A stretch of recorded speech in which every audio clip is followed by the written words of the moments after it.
टंडोला यार जे रस्ते ते बीठल गंदे गटर जे पानी में औरत ऐं ॿारनि जे गुज़रण वारो वीडियो वायरल थी वियो। सोशल मीडिया ते वीडियो वायरल थींदे ई advocate Ali Palh additional general secretary PTI Sindh Resham Bazaar टंडोला यार पहुची वियो। डिप्टी कमिश्नर खां फौरी नोटिस वठण जो मुतालबो करे छॾियो।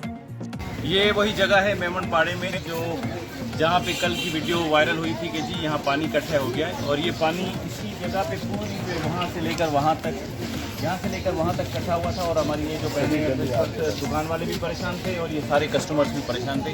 बेसिक फंडामेंटल ये जिम्मेदारी जो है वो इस वक्त जो है पहले म्यूनसिपल कमेटी की थी कि ये सारा स्ट्रक्चर सही तरीके से बनाती। जो बाल्टी है मैंने देखा है वहाँ से ऊपर है और नाली भी जो है वो बिल्कुल नैरो है तो उसमें से पानी निकल आएगा।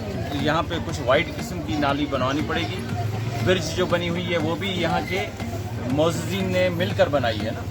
तो डिप्टी कमिश्नर साहब और ये जिसके पास भी चार्ज है हम उनसे पर्सनली भी रब्ता करते हैं। लेकिन ये देखिए ये पब्लिक का इशू है तो इसमें डिस्ट्रिक्ट एडमिनिस्ट्रेशन को आना चाहिए ताकि लोग जो हैं और ख़ासतौर पर रमज़ान के महीने में ये मैं देख रहा था और ईद की ख़रीदारी के लिए यहाँ